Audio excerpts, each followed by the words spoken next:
The following podcast is rated D for dumb.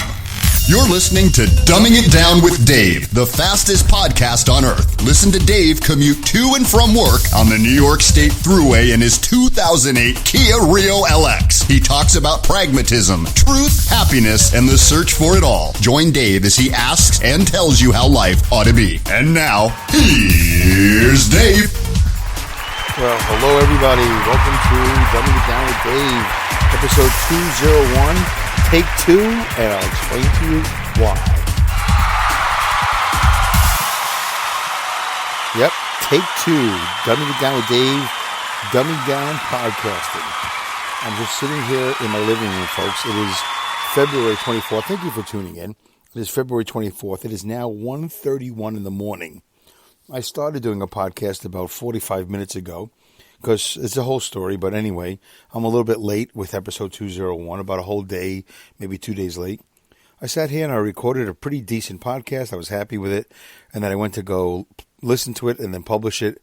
And good thing I listened to my podcast because guess what?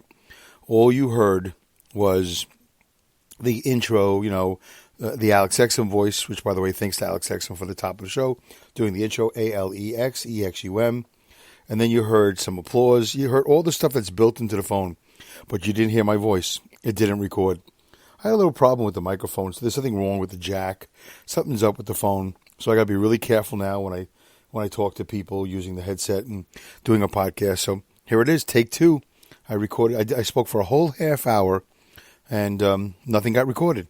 So there you go. But you know what? That's maybe for the better because my voice really sounded horrible because it's still a little bit dry and scratchy. And I just drank a nice big shot of orange juice. So my voice is actually now a little bit better coated than it was. But I'm still going to take another drink. All right. So there we go. So today you're not listening to a car cast. You're listening to a couch cast. You're listening to a living room cast. You're listening to a house cast. Well, for most people, it's just a broadcast. But here we are, folks. It is February 24th. It's now 1:33 a.m. In fact, Lynn from Mile High Radio just sent me a message on Facebook saying, hey, did you only do one podcast this week? I'm like, yeah, I just tried to do the second one, and I never recorded my voice. So here we go again. All right, folks, welcome to Dumbing It Down with Dave, episode 201, and welcome to take two. This one will take, hopefully. I'm looking at the gauge here at the bottom of the Spreaker Recording Studio app, and I see the lights are fluctuating, so it must be recording my voice. Hopefully it's recording it in a way that sounds good, and it's not all staticky and a mess. How are you? How is everybody doing? Let me get you up to date for those of you who were tuned into episode 200, and you heard quite an interesting podcast there about certain things that are happening at my job and so on and so forth. I'll update you on the situation there. It's all good news. And I'll tell you about my weekend. I'll tell you about things I've seen, things I've done, and what's going to go on for the future of Dumbing It Down with Dave. But I hope you enjoyed episode 200. And once again, I want to thank everybody for supporting the show. Some of you have been there from the early days, and some of you have jumped in recently, but it's all good. I really appreciate your tweets, your comments, your sharing, your engaging, and all that good stuff. And please keep on continuing to spread the word. I really think that this year, 2020, is going to be a great year. We're going to really grow the audience. And the more audience we have, the better it is for everybody. All different points of view and just all different types of engagement. And, of course, I'm hoping to get accepted as a speaker at Podcast Movement. So that'll be really good. That'll elevate the game a little bit more. So I'm always doing the best I can to make everything bigger and better. Problem is, as usual, there's only so much time. There's only so much energy. The money is finally there. I finally have a little good employment situation. And thank God I still will after this weekend. But, it's just a matter of slowly 0.001, putting everything together piece by piece. All right, so let's get going. Once again, thanks to Alex Exum at the top of the show. And make sure you check him out, alexexum.com. Where are we with life? I had a good weekend, by the way. Before I get to that, I had a good weekend, by the way. But should I start with that? Now, let's go with the top of the big story. Usually I bury the lead. Let's go with the top story. So you heard at episode 200, I had a situation at my job. And I did. I had a really bad situation. I really thought they were going to fire me. I thought there was no doubt in my mind I wasn't going to get away with it. All my lives were done. Everything I could have done to extend my career was over. We were done. Short of having an accident and driving a truck off the road and into a ditch, I thought I was done, 100% done. And the reason why I thought I was done was because Thursday night, no, that's incorrect, Wednesday night I did overtime. And so it was really more like Thursday morning, but it doesn't matter. Let's say Wednesday night I go into work. I was coming back from Rochester, New York. And, it's a long, boring drive. And for some of you, say, Dave, no kidding, truck driving is very boring. Long drives are very boring. That's why I don't do it.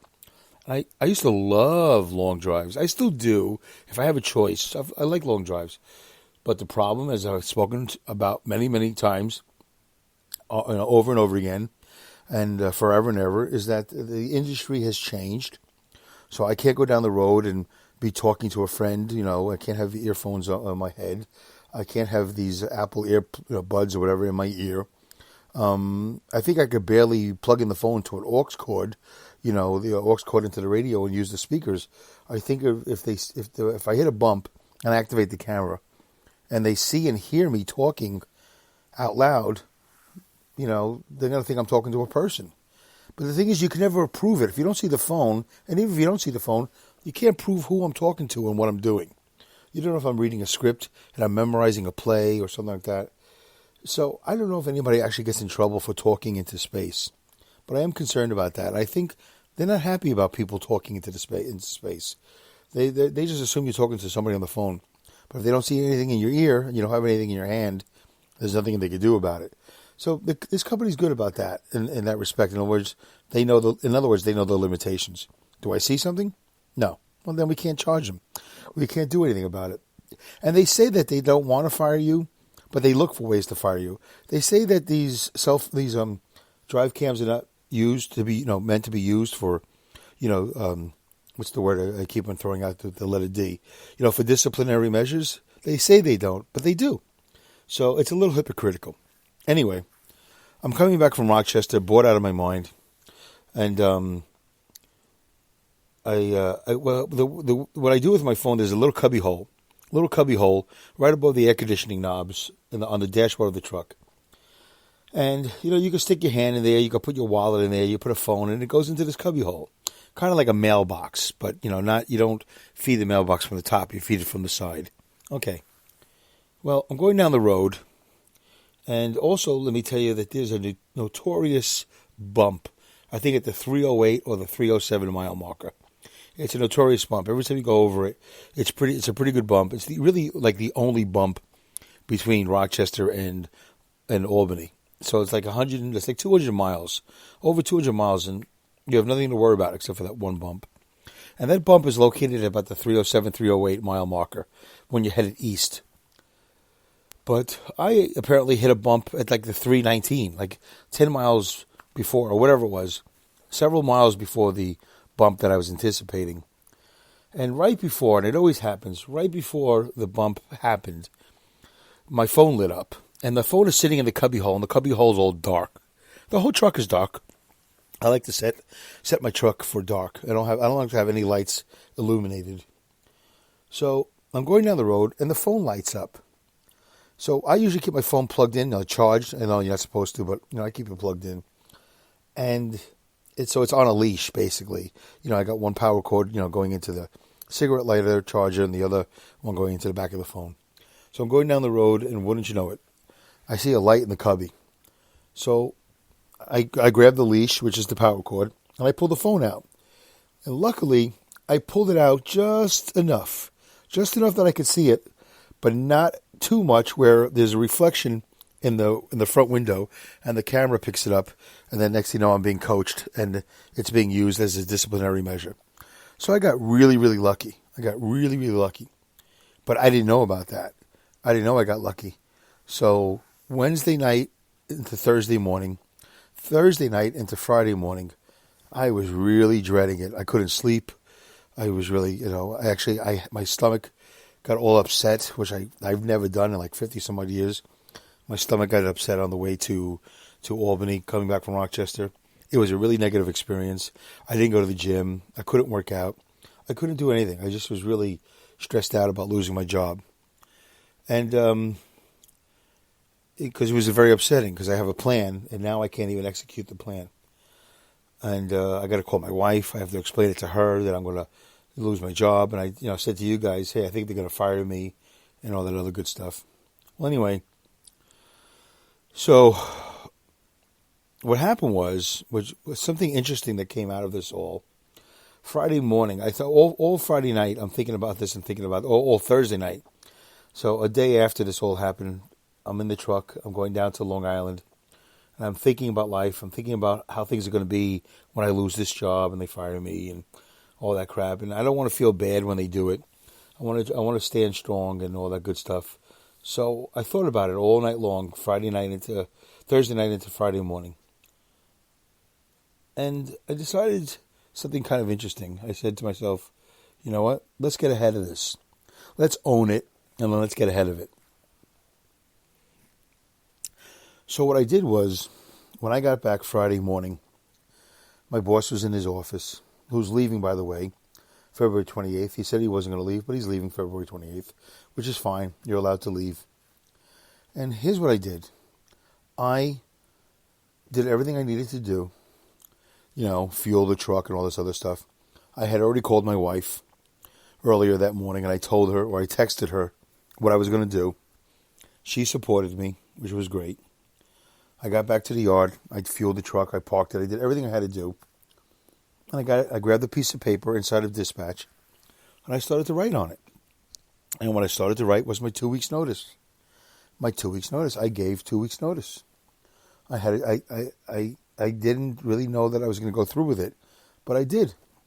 I wanted to get ahead of this. I did not want to be coached. I did not want to have a disciplinary measure against me. I said, you know what? I'm just going to leave because I can't do this anymore. So anyway, I wrote it out. I knocked on my boss's door.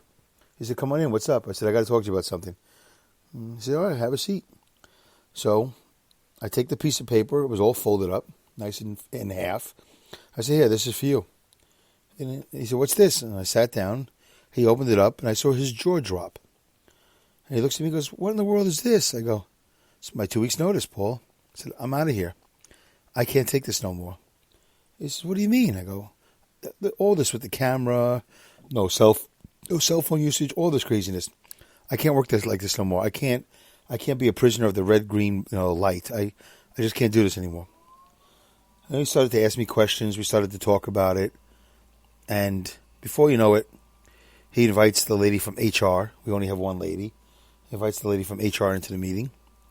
After Paul and I had talked for a while. It wasn't like in the first 5 minutes. And then he invited one of the supervisors to come into the office. And we sat there and we talked. We talked about life.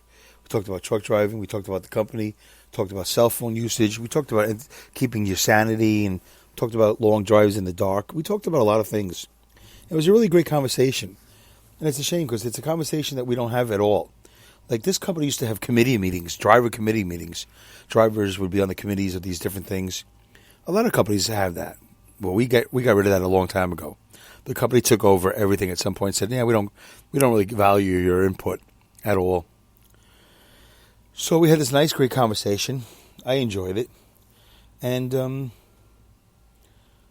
I eventually, and then I went into another office and talked to the HR lady and two other supervisors.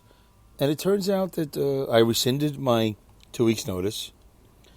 And I decided, I actually made a phone call to a safety guy who doesn't work in our facility and had a nice half-hour conversation with him, and he was very receptive of my ideas. So I don't have any false confidence. I don't have any high hopes that life is going to change one day.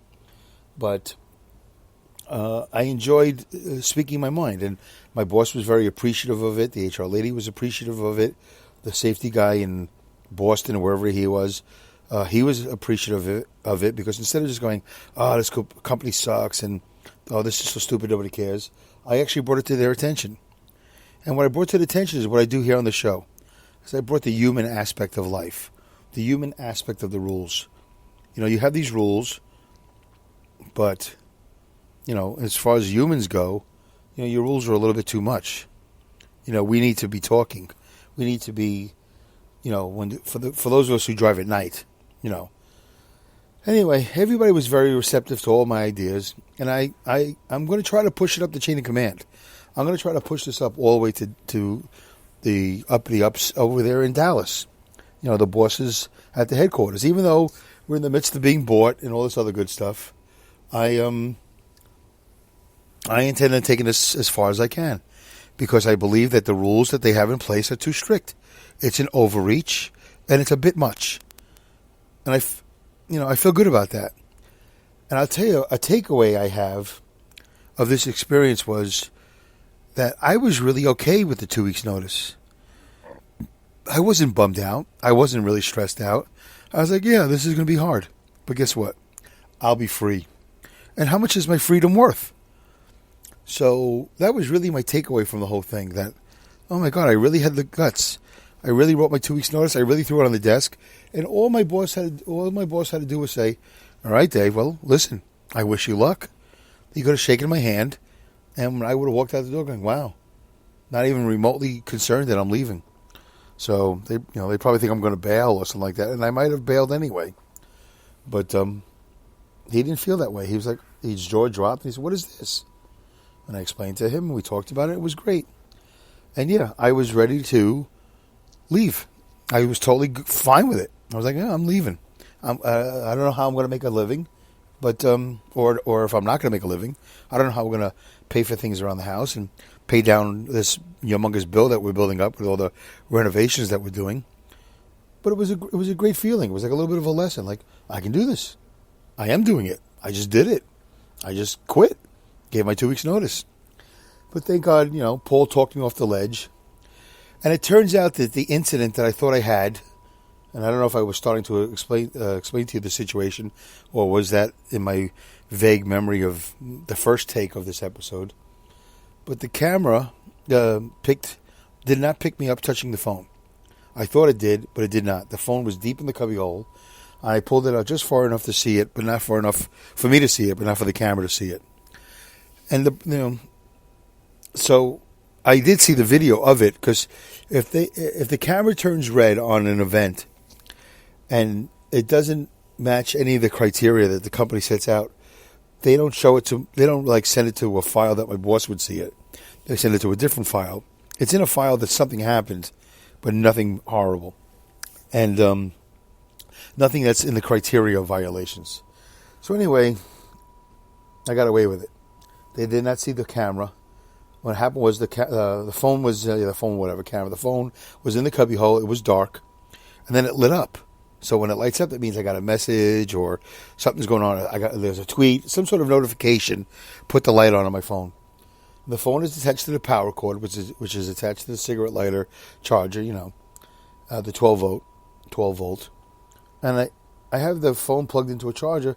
The charger cord. So I use that like as a leash. So when I know that I have a thing to look at on the phone, I pull it out of the cubby using its leash.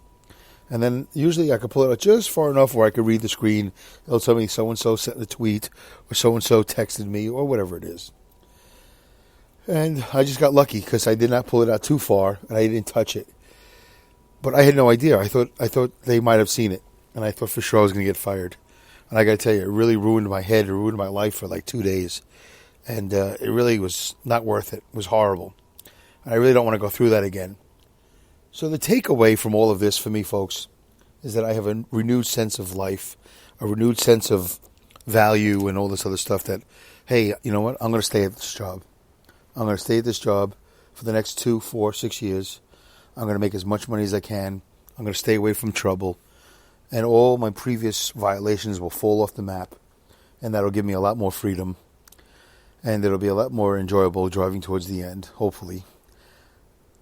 And it was amazing that I had the ability to actually write that letter. I actually wrote the letter. I actually put it on his desk.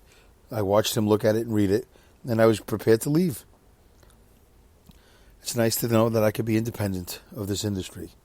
And I was going to just deal with it as it came. Not having enough money, not having enough time, whatever it would have been. So that's it. That's the good news. I'm not unemployed. I'm not going to get fired.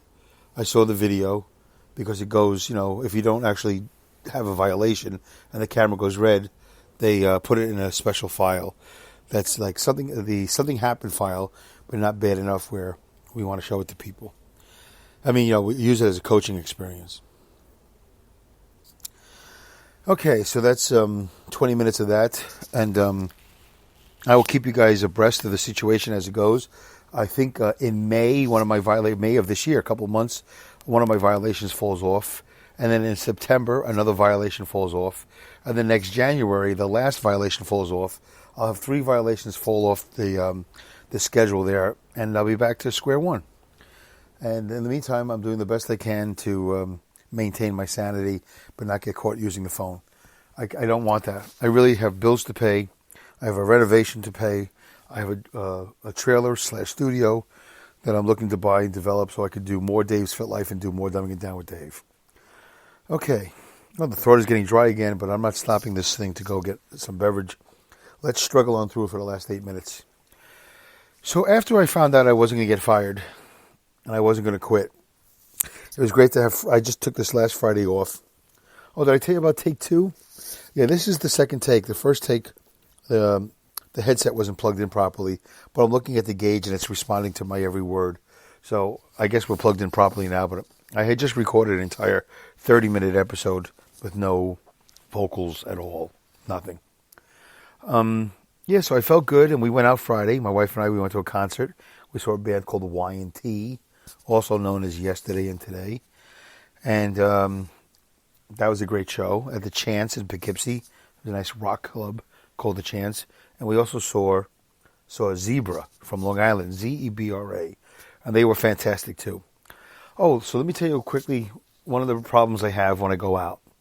One of the problems I have when I go out is that no matter where I stand, no matter where I sit, no matter what time of the show it is, it doesn't matter, beginning, middle, or end, I inevitably will always be behind the tallest guy in the building.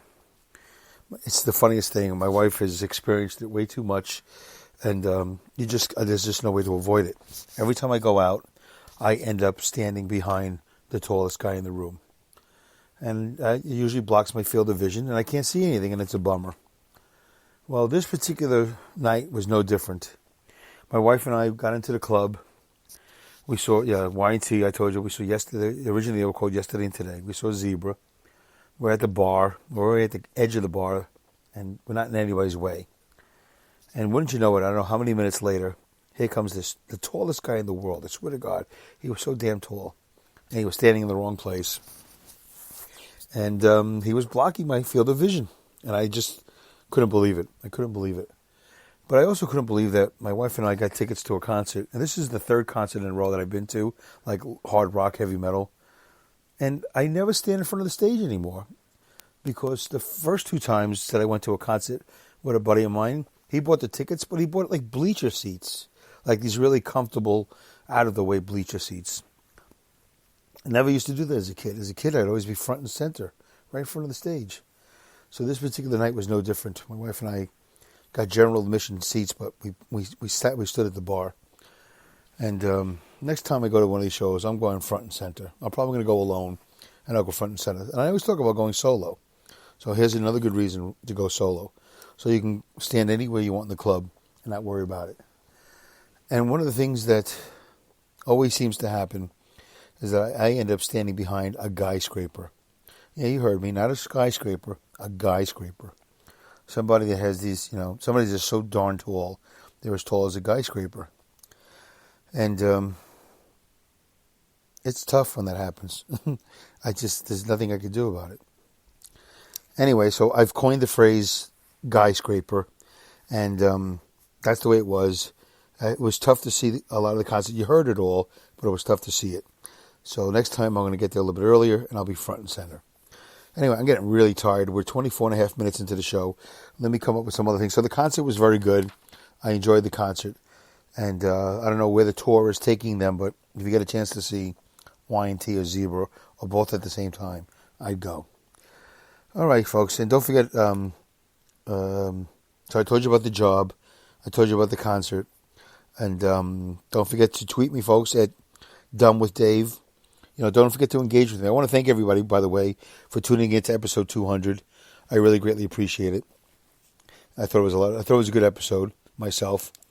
And thanks for tuning in to episode 201. It's always great to get that support. Anyway, well, this is a rare show for me. I'm 25 and a half minutes in, and I think I talked about everything I wanted to talk about. If I repeat myself, folks, you got to understand it's now 2 o'clock in the morning. I'm tired as all hell, and it's been a long day. I've been up for, 20 some odd hours because we woke up this morning about 6 or 7 o'clock, and I've been up since then. All right, so thank you, everybody, for supporting the show. Thanks for enjoying episode 200. Please keep on continuing to share it everywhere you go with whoever you know, your friends, your lovers, your enemies, your neighbors. I really greatly appreciate it. 2020 is going to be a great year for Dumbing It Down with Dave. I'm going to hopefully be selected to speak at Podcast Movement. I'm working on that right now. The listenership hopefully is going up. My consistency of doing 2 shows a week, I think is helpful. Mile High Radio is a little bit helpful maybe. Now I'm on Crooked River Radio. So, give that a listen. I'm on 27 or so, some different podcast platforms. There's just a lot of choices. There's a lot of opportunity out there. And I'm going to do the best I can to make things happen. It's funny how many shows I've done, 201 episodes. This will be 201. But I've done 200 episodes where time seems to fly by so fast. And at the end, I'm trying to squeeze out something, and, I don't have enough time to do it.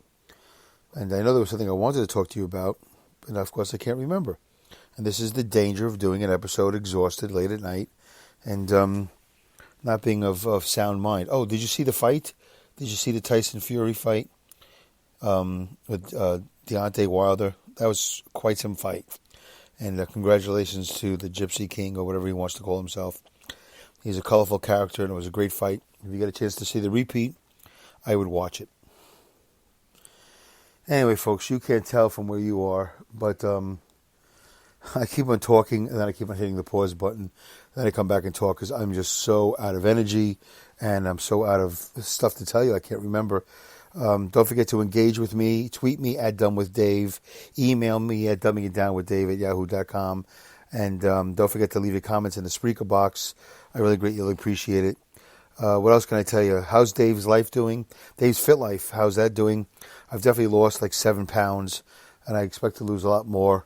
So when I get on stage, if and when I get selected to speak at Podcast Movement 2020, I'm not out there having my stomach lead the way. I'm up there physically fit and looking impressive in a brand new shirt and making contacts and, kissing hands and shaking babies and all that other good stuff. Yeah, I know what I said. So did I tell you I saw Yesterday and Today and Zebra? Those were the 2 bands I saw. Yesterday, Today, and Zebra. Now they're called Y&T. And then, Zebra is their own band. And I got to tell you, it was a good show.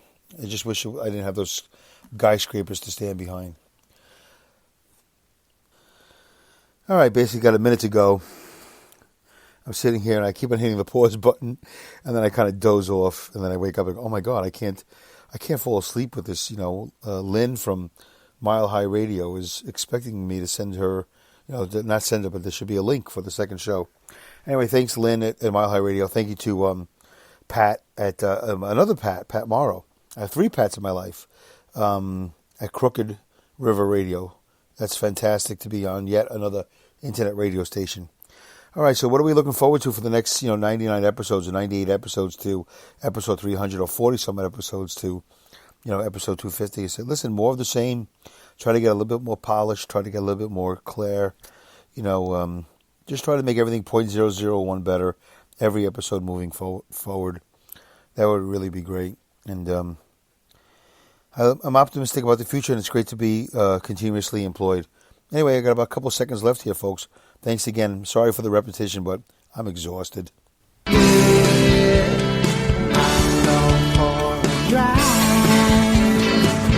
Thank you for listening to this episode of Dumbing It Down with Dave. Goodbye, good day, good night, good luck, good riddance, Godspeed, good rats, and great skills.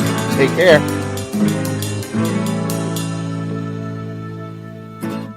3 2, 1. Bye.